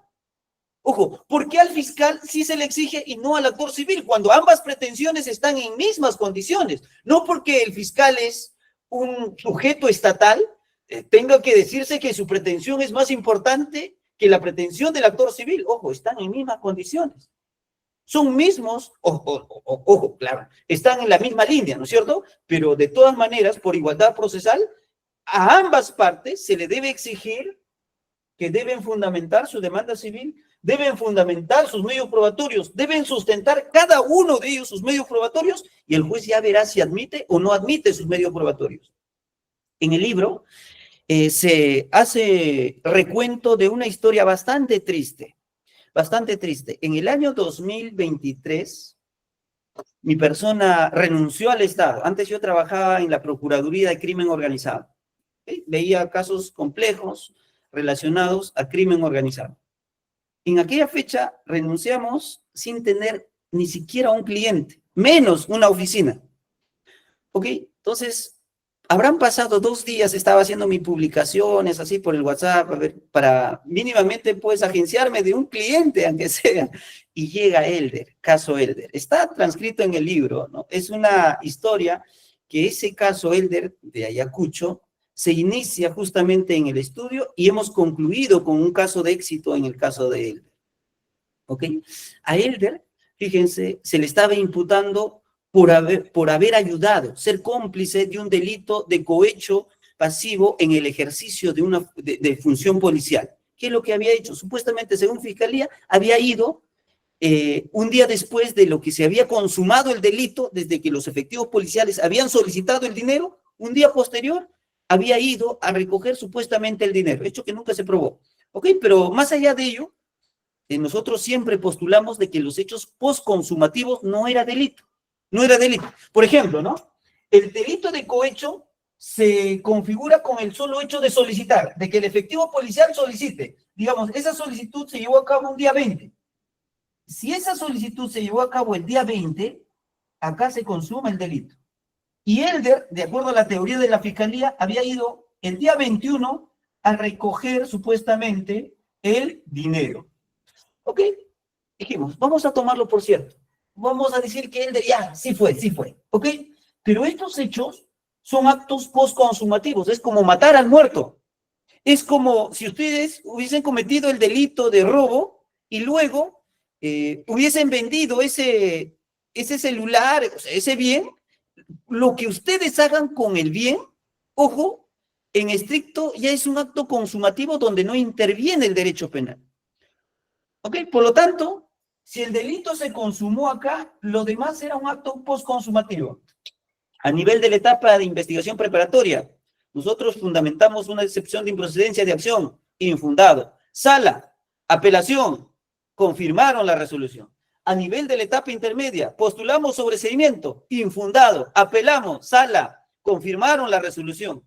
Fuimos a juicio oral, condenaron, apelamos, declararon fundada nuestra apelación. ¿Y cuál era la conclusión de la sala? Es que Elder había estado en un escenario de un hecho postconsumativo donde este hecho no castigaba el derecho penal. Oiga, pero era el mismo razonamiento que había planteado desde la etapa de investigación preparatoria. Con mayor razón se iba a archivar ese caso a nivel de la etapa intermedia. Fíjense cómo se está trabajando. Y lo peor, y acá voy, la Procuraduría en su momento, corrupción de funcionarios, se adhiere de manera masiva a los medios probatorios de la Fiscalía. Por comunidad de pruebas, señor magistrada, nos adherimos a todos los medios probatorios que ha postulado Ministerio Público. Un momentito. Yo he trabajado en el Estado, hace casi como 6 años. Obviamente ya estábamos curados de ese escenario. Le dije, señora magistrada, un momentito. El acuerdo plenario 3-2023, tome nota ahí, señala lo siguiente: las partes procesales no se pueden adherir de manera masiva a los medios probatorios de la otra parte. Eso quiere decir de que el procurador no puede adherirse a todos los medios probatorios ofrecidos por la Fiscalía, porque entiéndase de que Fiscalía, al momento de sustentar su requerimiento acusatorio, lo fundamenta por la utilidad, pertinencia y conducencia para acreditar el delito, no para acreditar la reparación civil. Y a ellos no pueden denominarse comunidad de prueba. Comunidad de prueba se da a nivel de juicio oral. Y la juez, menos mal, nos declaró fundada. Dijo, bueno, ahora sí es mi momento, ¿no? Porque ya estábamos en proyecto para escribir el libro. Ahora sí es mi momento. Señorita magistrada, en vista de que ya declaró fundado nuestro pedido, en vista de que el actor civil sí tiene su demanda, pero no tiene ningún medio probatorio, decláralo, por favor, como abandono de la Constitución autor civil. Sí, un momentito, esa figura no existe. A criterio del juez, envió al actor civil a juicio oral sin ningún medio probatorio. Eso no pasa en la vía civil. Eso no pasa ni a balas en la vía civil. ¿No es cierto? Si se presenta ese escenario, necesariamente se rechaza la demanda y punto. Pero en el proceso penal se permite ello. Y lo peor es que a nivel de la etapa de en primera instancia condenaron como a 20,000 soles. Menos mal, fue revocada dicha decisión a nivel de segunda instancia. ¿Ok? Fíjense esta problemática que se genera a nivel de la etapa intermedia. Hay muchas, ¿eh? Hay muchas. Sino por el tema del tiempo, me parece que no vamos a agotar con todas las problemáticas que existen. Vamos a analizar, para ya estando también con el tiempo, uno de las problemáticas también bastante graves que se da a nivel de la etapa intermedia. Y hasta hoy por hoy me parece que los jueces, a pesar de que han resuelto casos importantes, emblemáticos, no lo han advertido hasta ahora. No lo han advertido hasta ahora. ¿Cuál es el problema? Otro problema sumamente importante, doctores.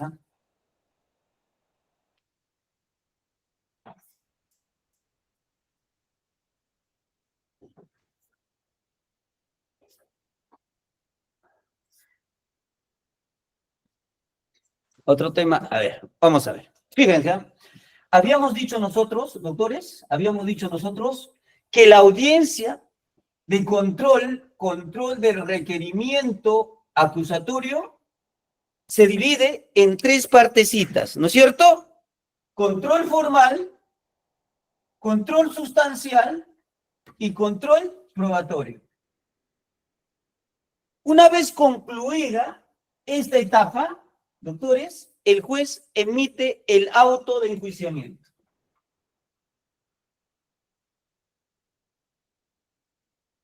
Auto de enjuiciamiento. Ok.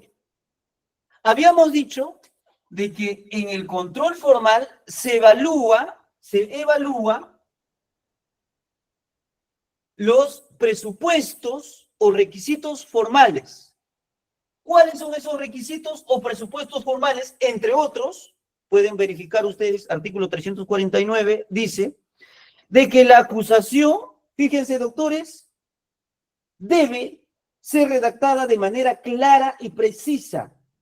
Debe fundamentarse los hechos que se atribuye al imputado, sus circunstancias precedentes, concomitantes y posteriores. Entonces, mínimamente lo que debe hacer el fiscal al momento de emitir el requerimiento acusatorio es que debe fundamentar el hecho debidamente circunstanciados, hechos antecedentes, hechos concomitantes y hechos posteriores.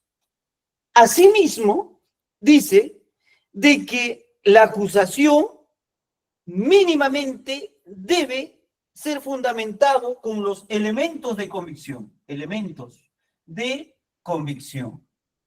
¿Ok? Más abajo, 349.1, literal F, dice lo siguiente. El artículo de la ley penal que tipifique el hecho. Muchas veces los fiscales simplemente dicen, bueno, le estoy imputando delito de robo, y copia todo el artículo del artículo 188, artículo 189, y adivina qué numeral es, qué inciso es. Eso me ha pasado recientemente en un caso por tenencia ilegal de arma de fuego. Artículo 279G, toma. Oiga, pero el artículo 279G regula varios verbos rectores. Fabricar, almacenar, poseer, portar armas de fuego. No ha precisado. Es una mala práctica, ¿no es cierto? Cuando la norma exige el artículo de la ley penal que tipifique el hecho, lo está diciendo al fiscal, prácticamente fiscal, tienes que fundamentar la subsunción del hecho al tipo penal. ¿Ok? El fiscal tiene que sustentar por qué estos hechos se encuadran al tipo penal.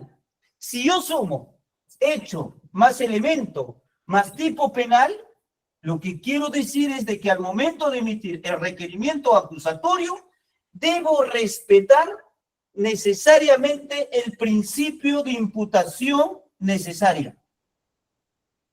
Ojo. Matemática. ¿Cuánto es, por ejemplo, 1 más 1 más 1? 3, ¿no? Y si hablamos en el derecho procesal penal, tendríamos que decir hecho más elementos de convicción más subsunción de los hechos al tipo penal igual principio de imputación necesaria. Basta que uno de ellos no esté, habría, en ese sentido, ojo, una infracción al principio de imputación necesaria. ¿Ok? En ese sentido, imagínense de que el abogado del imputado, una vez que le corre el traslado de la acusación, dice, para mí no hay imputación necesaria, y cuestiona. Y se debate en la audiencia. El juez tendrá que evaluar. Y lo que decida el juez, ojo, acá va a sacar una resolución. Esta resolución es inimpugnable. Quiere decir que no se puede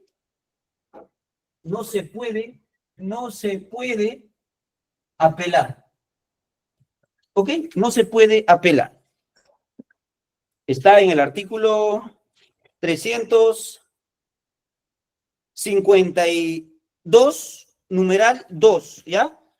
Artículo 352.2, ¿ya? ¿Qué dice? Fíjense, ¿ah? Si los defectos de la acusación requieren un nuevo análisis, claro, ahí el juez le va a devolver a la fiscalía, la fiscalía va a corregir. ¿Ok? Imagínense de que ya fiscalía corrige, ¿no? A la observación que realiza el abogado. Y si no hay observaciones, se tendrá por modificado, aclarado o saneado el dictamen acusatorio en los términos precisados por el fiscal. En caso contrario, esto quiere decir de que si es que sí hubo observación, el juez el juez resolverá mediante resolución inimpugnable. Doctores, quiere decir de que en este escenario se evalúa si hay o no hay imputación necesaria. Y esa resolución que emite el juez no se puede impugnar. Y si esto fuese así, el juez tiene que forzar el pase para su discusión de la segunda subetapa, control sustancial. Dice, bueno, ya se discutió, ya se debatió, el juez dice, para mí, doctores, si hay imputación necesaria, ya subsanó la fiscalía, qué sé yo, ahora sí, vamos a pasar al control sustancial. Esa resolución, esa bendita resolución que emite el juez no se puede apelar. ¿Ok? Muy bien. Hasta ahí pareciera que todo está bien. Se lleva a cabo la audiencia de control sustancial. Acá se debaten los sobreseimientos que plantean las partes procesales. ¿Ok? El juez resuelve. Esta resolución, de acuerdo al Código Procesal Penal, no se puede impugnar. Menos mal, ya hay un pleno jurisdiccional nacional en materia penal, me parece que de este año reciente o del año pasado. ¿Ok? No recuerdo el número, pero sí ya han determinado de que dicha resolución es impugnable. Hay una casación del cual no tengo ahorita el nombre, es de Tacna, en donde también ya se ha establecido de que las resoluciones que resuelven pedidos de sobreseimiento sí es impugnable, doctores, sí es impugnable. ¿Ok? Pero para poder identificar el problema, vamos a continuar. Digamos de que ya pasamos control sustancial y dice el juez, ahora sí vamos a pasar al ofrecimiento de medios probatorios. Bueno, cada una de las partes ofrecen sus medios probatorios. Fiscal, abogado, actor civil, tercero civil. Ahí están sus medios probatorios. El juez tendrá que declarar admisible, inadmisible, dependiendo de cada uno de los sujetos procesales, ¿no es cierto? De acuerdo a su fundamentación. En este caso, doctores, como cuestión de paréntesis, en tanto el juez declara inadmisible, ustedes se pueden reservar. ¿Para qué? Para que cuando se inicie el juicio oral existe un estadio de reexamen de prueba no admitida. Tienen que reservarse. Lamentablemente el Código Procesal Penal exige una cierta formalidad. Formalidad y derecho de defensa, descartado formalidad. Así es que si es que no se reservan, yo creo que fácilmente pueden sustentar desde un punto de vista constitucional para que una prueba no admitida pueda ser discutida su reexamen a nivel de la etapa de juicio oral, al inicio de la etapa de juicio oral. ¿Ok? Pero más allá de ello, digamos que ya pasamos, ya superamos esta etapa. El juez va a emitir el auto de enjuiciamiento. ¿Ok? El juez emite el auto de enjuiciamiento. ¿Y qué dice, por ejemplo, el artículo 353, doctores? 353. Dice lo siguiente. Fíjense, 353.1, para que lo tomen nota. 353.1. Ahí está, dice. Resueltas las cuestiones planteadas, o sea, todo lo que se han debatido, el juez dictará auto de enjuiciamiento. Dicta el auto de enjuiciamiento. Dicha resolución es recurrible. Ojo, ahora sí, con esta nueva modificatoria, esta se puede apelar. Esto ocurrió en el caso de Keiko Fujimori. Y entre otros casos, de Villarán, por ejemplo, también ha ocurrido. Pero los jueces no se han dado cuenta algo lesivo para la etapa intermedia. Ojo, dice lo siguiente. A ver, punto 1, ¿no? Dicha resolución es recurrible, si se puede apelar, si no se encuentra debidamente formulado la imputación necesaria, doctores. Si ustedes advierten de que, ojo, existe, por ejemplo, al momento de emitirse el auto de enjuiciamiento, dice, se está lesionando al principio de imputación necesaria. Un momentito. Hoy la imputación necesaria no se evalúa a nivel de la etapa probatoria. La imputación necesaria no se evalúa a nivel de la etapa de control sustancial. La imputación necesaria se evalúa en la primera etapa, en la primera fase de control del requerimiento acusatorio. Y me permiten apelar el auto de enjuiciamiento en tanto se advierta la vulneración del principio de imputación necesaria. Es como si el Código Procesal Penal te dijera lo siguiente. Acá se ha discutido. Bueno, ya no te he dado la razón. Hemos pasado a la etapa y te doy un nuevo chance al momento de emitirse el auto de enjuiciamiento. Para ello habrá pasado, en algunos casos complejos y crimen organizado, 2 años, 3 años, qué sé yo, que se demora normalmente en la etapa intermedia. Y la propuesta es, doctores, en el libro, lo que se propone acá en el libro es que esa resolución tiene que ser modificada. El artículo 353 tiene que ser modificada. ¿Para qué? Para que habilite al artículo 352.1 la posibilidad de impugnar la resolución que sanea el control formal. ¿Por qué esperar tanto? ¿Por qué esperar control sustancial, control probatorio, luego el auto de enjuiciamiento para impugnar? Si yo puedo impugnar la afectación del principio de imputación necesaria en la primera fase. ¿Sí o no? Prácticamente estar en el control sustancial probatorio hasta que se emite el auto de enjuiciamiento es perder tiempo, es perder dinero. Porque ¿qué pasaría, doctores, si hoy por hoy, como está pasando ahora, en el caso de Keiko, ojo, esta resolución es impugnada? Llega a la sala dice, sí te doy la razón, señor abogado, veo que se te ha afectado el principio de imputación necesaria. ¿Qué va a hacer la sala? Va a declarar nula. Oiga, y hemos gastado nuevamente tiempo y dinero en todas estas etapas, va a volver a la etapa inicial, a la etapa de control formal. Por lo tanto, estimados doctores, fíjense, hay diversas problemáticas que se dan a nivel de la etapa intermedia, diversas problemáticas. Lamentablemente no nos ha alcanzado el tiempo para agotar otras problemáticas, pero sin embargo, más allá de ello, tal vez existen dudas, estoy aquí para absolver, si lo fuera así, estimados doctores.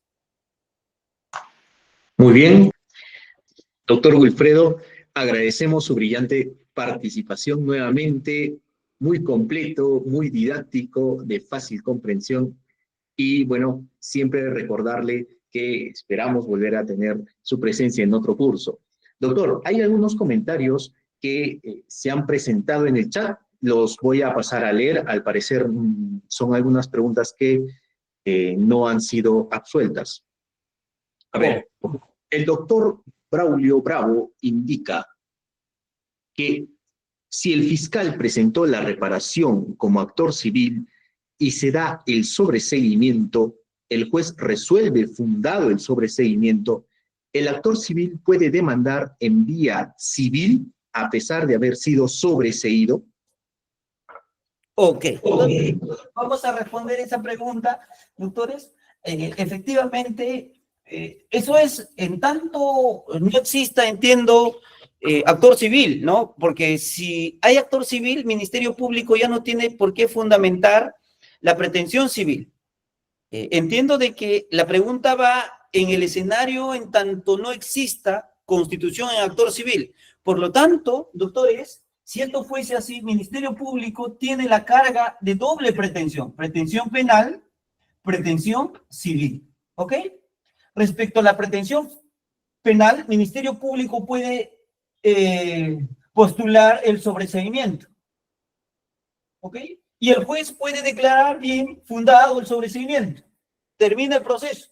Pero respecto a la pretensión civil, ojo, el fiscal, a pesar de que solicita el sobreseimiento, puede postular una demanda civil. Demanda civil. La demanda civil también, hay algún problema de plazos, doctores, hay otro problema, pero bueno, una vez presentada la demanda civil, se tiene que debatir en audiencia. Y lo que se debate en audiencia a nivel del juez de investigación preparatoria, a nivel de la etapa de control, simplemente son cuestiones de admisibilidad o improcedencia. Nada más. Nada más. En este escenario el juez no puede probar si hay o no hay daño, si hay o no hay responsabilidad civil. Si el juez declara admisible, acuerdo plenario 4-2019 dice lo siguiente. Claro, no está en la norma, está en el acuerdo plenario. El juez tiene que derivar ese caso al juez penal unipersonal, o al JUP, ¿no? Juez unipersonal, juez penal unipersonal, ¿ok? ¿Para qué? Para que el juez penal unipersonal lleve a cabo una audiencia. Y en esta audiencia se debatirá si es que amerita o no imponer una responsabilidad estrictamente civil, estrictamente civil. Si en este caso el juez declara improcedente la demanda o Ministerio Público simplemente no la fundamentó, el agraviado, que no se ha constituido en actor civil, tendrá que recurrir, en caso lo crea conveniente, a la vía civil. En la vía civil tendrá que solicitar su pretensión civil, estimado doctor Braulio. Muy bien, doctor. Finalmente, antes de continuar con el doctor Wilmer Luna, que ha levantado la mano, hay una pregunta más por resolver. Indica también el doctor Braulio. Una vez el fiscal, en su disposición de formalización, presentó 2 párrafos de hechos precedentes concomitantes y no posteriores. En la acusación presentó 3 párrafos, añadiendo hechos posteriores. ¿Esto es posible, doctor?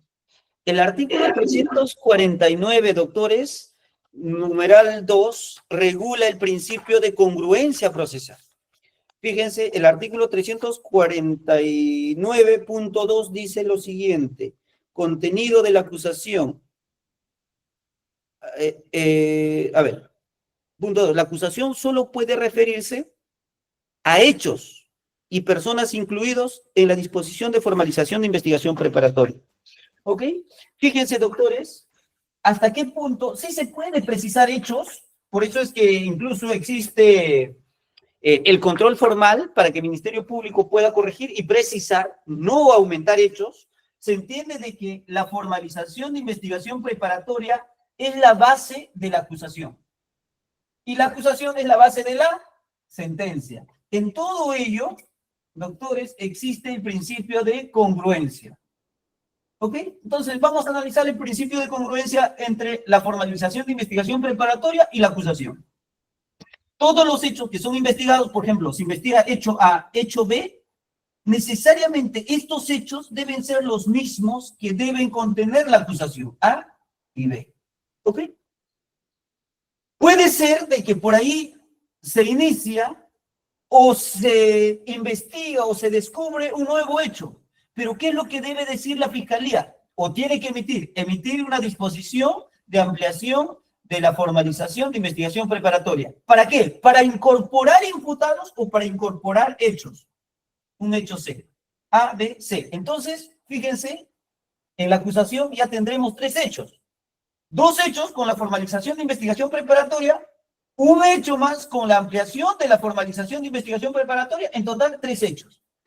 Si estos hechos fueran hechos independientes, que puedan ser subsumidos como concurso real de delitos, necesariamente, en mérito del artículo 349, en estos hechos se debe precisar hechos antecedentes, concomitantes y posteriores. Hechos antecedentes, concomitantes y posteriores. Hechos antecedentes, concomitantes y posteriores. Muchas veces, la Fiscalía, al momento de formalizar la investigación preparatoria, redacta hechos bastante genéricos, ¿no? Bastante genéricos. Por ahí que puede identificar, como se plantea la pregunta, hechos antecedentes, concomitantes, pero no está por ahí tal vez precisado el hecho posterior. Esta circunstancia, ¿se puede corregir? Ojo, sí se puede corregir. ¿Por qué? Porque en estricto, el hecho materia de imputación está en el hecho concomitante. ¿Por qué les digo, doctores? Porque se entiende de que toda la conducta, finalmente, que va a ser materia de condena o materia de discusión para una absolución, va a estar referido estrictamente en el hecho concomitante. ¿Ok? Entonces, sí ha pasado en algunas cosas, algunas veces, y no por ello es que debe archivarse el caso, salvo que por ahí Fiscalía, en los hechos posteriores, tenga que agregar algún hecho no investigado a nivel de la etapa de investigación preparatoria, y con ello pretenda conseguir posiblemente alguna sanción más adelante, pero eso no debe ocurrir. Lo que debe ocurrir es simplemente la precisión de estos hechos tan genéricos narrados en la formalización de investigación preparatoria. Acá tiene que precisarlo o tiene que disgregarlo. Puede decir, bueno, señor, sí, efectivamente, en su momento no consigné de que posteriormente al hecho delictivo el imputado fue detenido por tal efectivo policial. Esa detención prácticamente no es materia de imputación en estricto y sí puede ser corregido a nivel de la acusación por el propio fiscal o por el abogado del imputado, o es más, por el mismo juez, porque podría decir, oiga, señor fiscal, solamente me has precisado hechos antecedentes concomitantes. No, tienes que, por favor, corregir el hecho posterior. Y ese hecho posterior tiene que ser sacado de lo que ya se conoce, fíjense, en la investigación preparatoria. No puede ser un hecho ajeno al desconocimiento de las partes. Además de ello, les decía, ¿por qué es importante el hecho concomitante? Porque ahí va a estar la forma como se ejecutó el delito. Y en los hechos antecedentes van a ser cómo se preparó el delito. Ustedes comprenderán, los actos preparatorios no son castigados por el derecho penal, salvo conducta independiente. Lo que se castiga, en estricto, es el hecho concomitante. Hecho anterior y posterior simplemente es para dar el sentido de los fácticos que postula Ministerio Público. Entonces, como no afecta en esencia a la viabilidad de la acusación, estimado doctor, sí puede ser corregido. Muy bien. Tenemos la mano levantada del doctor Wilmer Luna Adagua. Adelante, doctor. Doctor, buenas noches. Doctor, una consulta. Doctor, un caso de violencia contra la mujer, el 122B, a nivel de etapa intermedia, el actor civil postula como medio probatorio únicamente su pericia psicológica del agraviado. Con eso llega a juicio y en juicio se discute y finalmente sentencian en este caso al acusado y la jueza de primera instancia le impone como reparación civil la suma de 5.000 soles. No hay otro medio probatorio, solamente es la pericia psicológica. Y la sala lo confirma también. Y es posible, o sea, solamente con pericia psicológica, que buena cuenta, a mi entender, solamente probaría más que todo el delito, ¿no? Pero más no el tema de reparación civil, y con eso darle 5.000 soles a nivel de primera instancia y a nivel de la sala, igual lo confirma la sentencia condenatoria y dándole 5.000 soles de reparación civil, doctor. O en este caso en estricto, ¿podría haber un tema de delito de prevaricato, algo con los magistrados? Ok, muchas gracias, estimado Wilmer. Wilmer Luna, sí, conozco a Wilmer Luna por su trayectoria académica. Gracias por la pregunta, estimado Wilmer.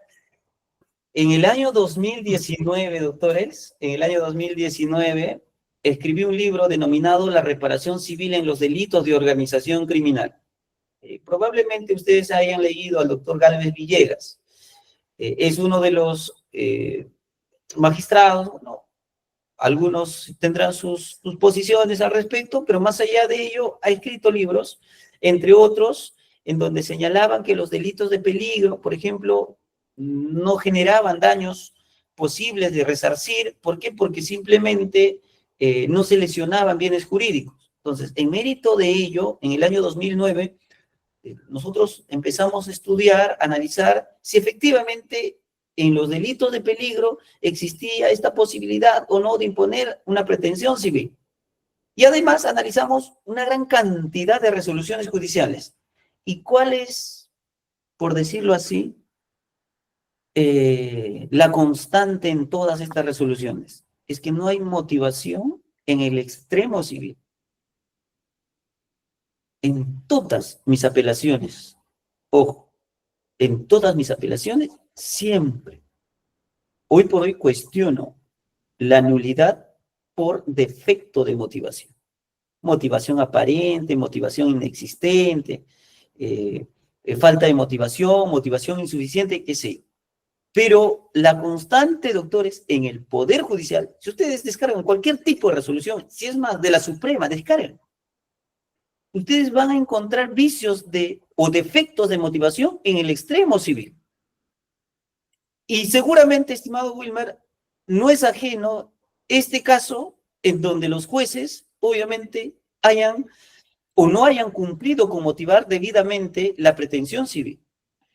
Por eso es importante, o sea, no hay que cargarlo tampoco a los jueces, sino también a los abogados, porque a veces los jueces, cuando ya encuentran responsabilidad, tratan de justificar con elementos probatorios muchas veces muy débiles o deficientes, pero tratan de justificar. Entonces, hay que hacer una mea culpa también nosotros los abogados litigantes o el fiscal.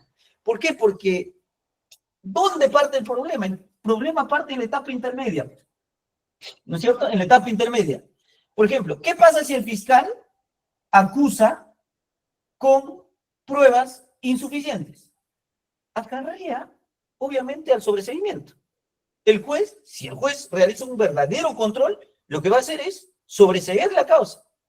Y entiendo de que también por parte del actor civil debe ser lo mismo. Si su pretensión no va acorde con las pruebas que presenta, mínimamente tendrá que declarar inadmisible algún extremo para que el monto pretendido no sea tan abrumadora al momento de someterlo a juicio oral. O si es que no hay ningún medio probatorio, de plano, inadmisible. Inadmisible. Pero como estos escenarios no están regulados o simplemente los jueces de investigación preparatoria pasan por agua tibia, es que nosotros nos enfrentamos a problemas como señala Wilmer. Llegamos a juicio oral con actores civiles, con agraviados, con Ministerio Público defendiendo al agraviado sin medios probatorios. Y es ahí donde los jueces, por complementar, por ayudar, qué sé yo, emiten dichas resoluciones.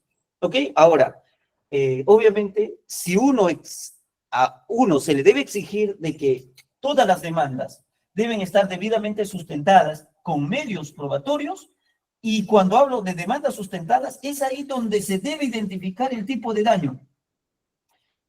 Bueno, si es daño patrimonial, necesariamente se requiere medios probatorios.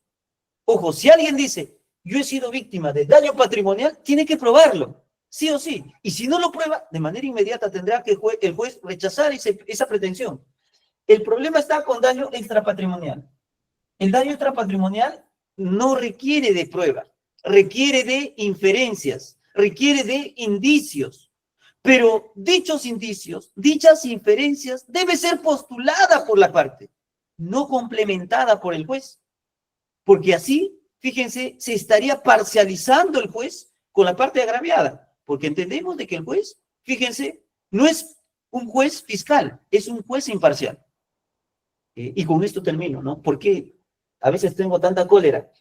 No hace mucho tuve una audiencia de prolongación de prisión preventiva, el fiscal no formuló una pretensión sumamente importante, el juez terminó complementándola. Y eso ocurre más o menos, estimado Wilmer, a nivel de juicio oral. Bueno, como ellos emiten sentencia y tratan de complementar, y en esa labor de pretender complementar a defectos del actor civil, a defectos del fiscal que no ofreció pruebas para ese extremo, es donde finalmente el resultado es que se obtiene sentencias con carentes vicios de motivación. No es prevaricato, estimado Wilmer, porque si no, ¿cuántos jueces estarían adentro? O mínimamente procesados. Ok. Gracias, doctor. Gracias. Muchas Ya que gracias. En la caja de comentarios, doctor, hay varias personas que quieren ver la segunda parte de esta etapa intermedia. Qué bueno, organicemos, normal, coordinemos, vemos un espacio para poder complementar con otras problemáticas, estimados doctores, y para quienes quizás quisieran adquirir el libro y se pueden comunicar con el estudio RB Abogados, y gustosamente, obviamente, por estar ustedes en esta sesión, va a haber un gran descuento, una oferta. ¿Ok? Entonces nos vemos. Fuerte abrazo. Muchas gracias, estimado doctor.